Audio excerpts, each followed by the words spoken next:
the moment our fellow geeks, dweebs, nerds, and other unfortunates have been fervently waiting for has finally arrived. It's time for TMI, Confessionals of the Nerd Kind. And now, your hosts, Jeff Nerf Herder Chandler and Jim Kaiju Baker.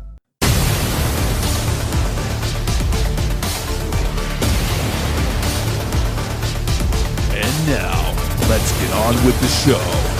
Here is TMI.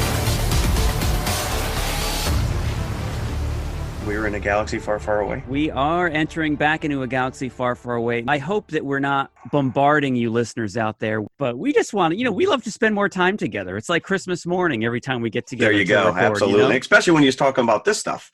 Right? Yeah. I mean, we're talking Star Wars again. Star Wars that people are actually liking. Because we don't tell each other if we even like or dislike these movies before we actually talk about them. So yeah. I'm just as excited as you are, hopefully, to hear what Jeff has to say about these things. It goes both ways. And we're chapter 2. So if you didn't listen to last week's episode, we were just going to start going through this weekly.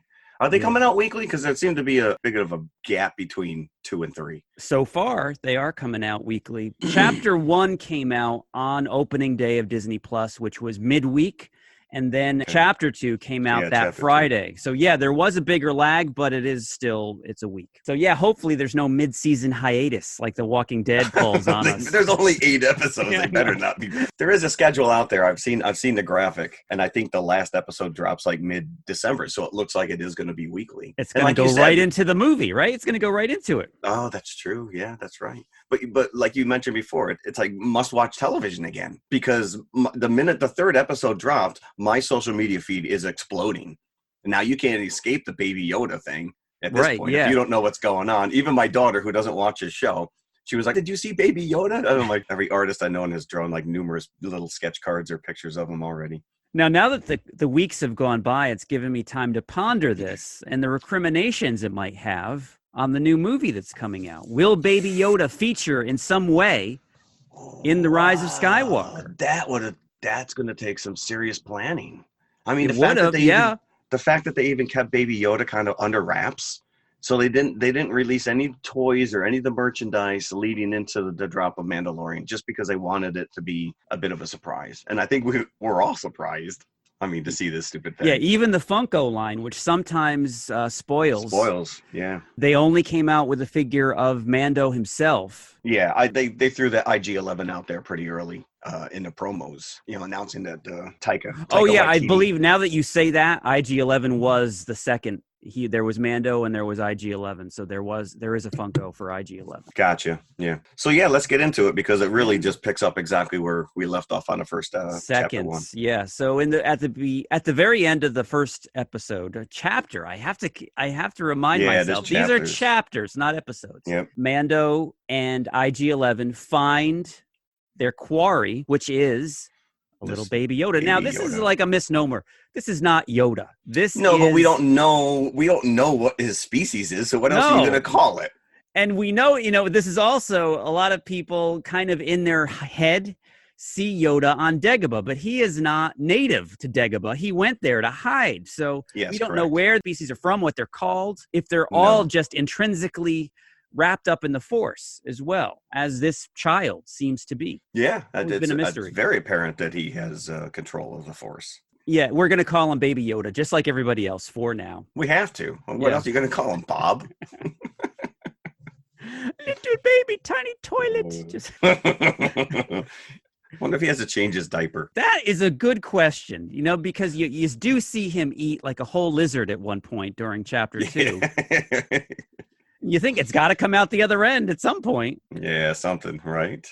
Or does he just, forcefully just kind of magically ferret those, the diapers away? Well, we've already seen the toilet, so there's a good chance we may actually see a baby diaper in the Star Wars get dumped down the vacuum tube. And do they just shoot it into space Is there a sewage tank at the bottom of his ship, or does just get flung out into space? I would like to think it just gets flung out into space. Yeah, I would think so space too. poo. This whole storyline is kind of getting compared to Lone Wolf and Cub, which was a Japanese, I want to say it was a manga, but it may have already been based on a TV show at one point, where it's just like a samurai warrior and he's got a little kid that he's kind of taken under his wing. And it's really kind of the same. And we've done this all before. The Clone Wars movie, it was Anakin and Ahsoka that had to carry around the little baby Jabba. Did you see that movie? Did you see it? No. Yeah, okay. You know, and I want to catch up with everything Star Wars now that I'm gonna say Clone Wars. Clone Wars is on Disney Plus. Well worth your time. From what I understand, they will go back. Filoni has every intention of going back and finishing up the final season. Great for Disney Plus. So are Rebels and Clone Wars still active series? Clone Wars is not. Rebels came to an end last year. I think you've got Resistance, which is out now, but that's set in like this new Rey and Finn timeline. It's very fitting, I think, that you mentioned that this is, what was the name of that? Lone Wolf and Cub. Okay, and this is a samurai story. Yes. As we were talking about last week, chapter 1, or in the Mandalorian in general, is being compared to these spaghetti westerns that you used to see, sometimes starring Clint Eastwood as the Man with No Name, taken from samurai stories. So it all stems from that. Which Lucas leaned on heavily with the Jedi as well. And I was complaining, well, not really complaining, because you can't really complain about The Mandalorian, that all it was missing was that great spaghetti western score, but it has it. It does. Watching chapter 2, I'm like, it's there. It's still got that. Yeah. It's very deliberate to use that. I think they're really trying to make that connection between this. Yeah. And it's funny because I brought up the concept art at the end credits, and then I can't take credit for this, but somebody had pointed out, like, some of those old westerns, like, say, Wild Wild West, there was all, like, animation or artwork that the closing credits ended on.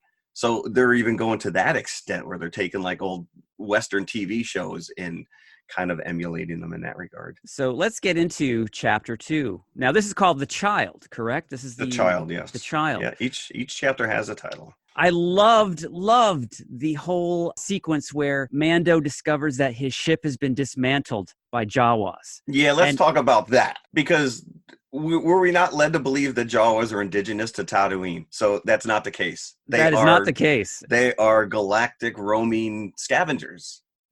So maybe they were indigenous originally to Tatooine, but they've spread out. They didn't seem like they're smart enough to build a spaceship, though. I don't know. I don't know if I like that. But they obviously know how to dismantle and hopefully put back together a spaceship, because they pretty much rated his ship for everything that it was worth. Oh yeah, they stripped it down to nothing. Now, so much so that I'm not really sure that one person, well, if you could call the Ugnaught a person, could put it back together again, even given the parts that they took from it. But that's an aside. The whole sequence where Mando is chasing that Jawa transport and trying to, like, almost like a video game, like a Frogger video game, but not on a road, going up the side of this thing. He's all the Jawas up the side, coming out their windows, throwing things down at him.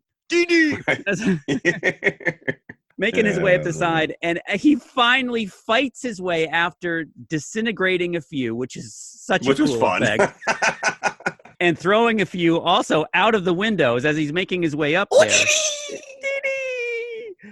And he finally makes it to the top, only to be shot without, I can only call it a taser that the Jawas have. Somehow, like, just, I don't know. It was like a electrical shock thing. But you see them use it against R2, right? In A New Hope. Yeah, you're right. Actually, same thing. So Mando gets electrified and he plummets. I don't know how many stories that thing was, but it seemed not to rattle him that much. No, that's the one thing with this character. He just kind of like goes with the flow, right? Picks himself up and just says, all right, we got to keep going here. Baby Yoda is trailing him this entire time. Now, I was unsure at the beginning of this chapter if Baby Yoda was levitating himself in this car seat that he's got, or if Mando was controlling it. But then I think a little bit further on, you do see Mando hit something on his wrist that actually moves this car seat. So apparently it has some kind of a remote control. So Mando has to go to the Ugnaught that we met last chapter, played by Nick Nolte,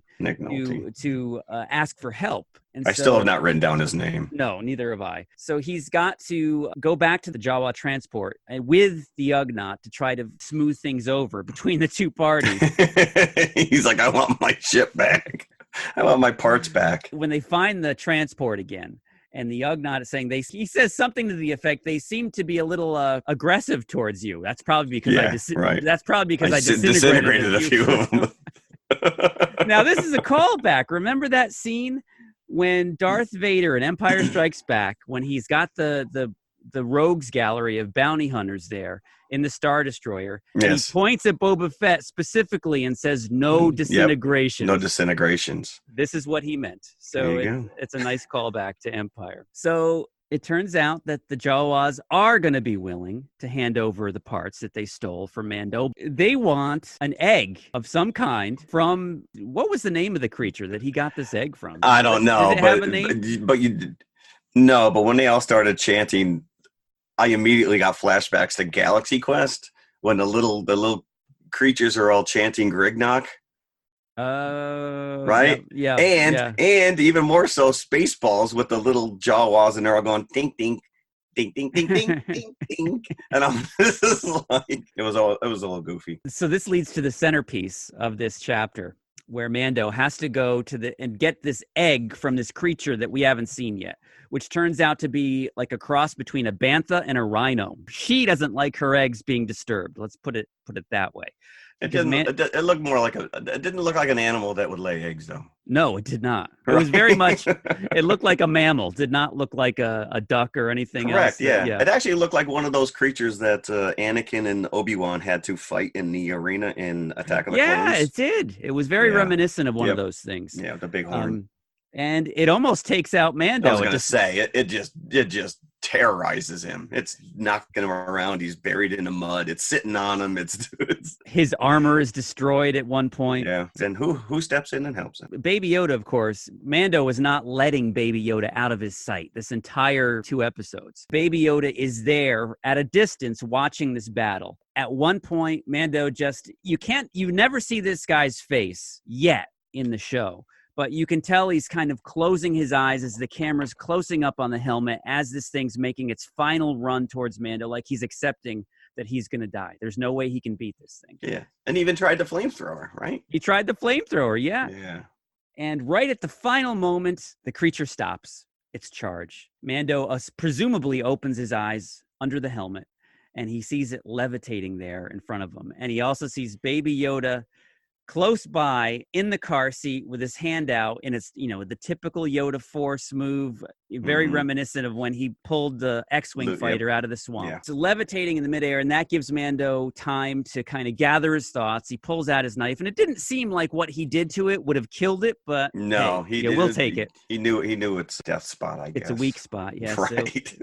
So there's a little 6-inch blade. He plunges into this giant thing right above one of its legs, and that kills it somehow. So Mando considers what he's just seen a little bit, but he doesn't really have time because he's got to go in and get the egg. And Baby Yoda is so exhausted from this outpouring of force that he just kind of passes out. He passes out in his car seat. So Mando goes into the cave, gets this hairy egg, which maybe that's a concession. Maybe it's a mammal's egg because it's hairy. It's hairy. I don't know. It's pretty. And he brings it back to the Jawas. Of course, they just want to snack on it. It's not like they're... Yeah, it was a delicacy, right? And it was disgusting because they tore into it, and now they're all just like dipping in the yolk. And it was like a hairy Cadbury cream egg. That's what it was. Yeah. He was a giant Easter bunny. Mando and our Ugnaught Nick Nolte take the parts, and they manage to piece his ship back together again. Yeah, it was like the obligatory A-Team montage. They're going to build something out of nothing and they got all the parts back. And every single part. Yeah, there was like panels. It looked like a checkerboard after the Jawas got done with it, but every panel on the outside of this thing is restored. I would have liked to have seen some of it still kind of dismantled. Oh, and we didn't talk about the Bosk battle. Oh, no, you're right. Yeah, those guys come out at the beginning of the episode. Apparently, this Werner Herzog, who gave him this job in chapter 1, has also hired other bounty hunters just in case Mando is not successful. So they all have their own tracking fobs coming after Baby Yoda. Not only does Mando have to deal with the Jawas and this rhino thing, but he has to deal with this team of Trandoshians, I think is what they're. I may be off on that, but I think he's a Trandoshan. So he's got to battle about 2 or 3 of these guys at the beginning of this chapter, and at the end, once he's successful and he vanquishes them all, he sees that one of them drops their tracking fob, so he knows. Not that he's been double crossed, but that he's not the only player. He's not the only one out there, right? And I'm pretty convinced that we've not seen the last of IG-11, because he's loomed pretty large in all the promotional materials as well. Yeah, that would be a shame because he was such a breath of fresh air. Like we talked last episode, which was you only just kind of saw him standing there, in Empire Strikes Back. So to actually watch him in action in that first chapter was like, oh, he's so cool. Like he's just like he never in a million years. So let me bring this up, which is, do you think, what are the odds that we're going to see Boba Fett? Well, it's Boba Fett, 7 years after Jedi. And as we've always said, it's Boba Fett's performance in Jedi was extremely disappointing. He was almost too easily vanquished by a blind Han Solo into the Sarlacc's pit. Boba Fett? Where?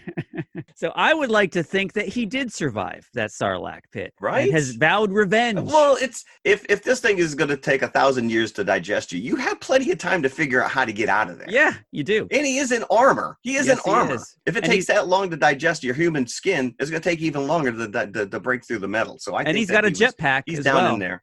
He's got a jetpack as well, so he's got plenty of time. And he had a couple guards fall down in there as well. He could use those guys as leverage. Food. Yeah.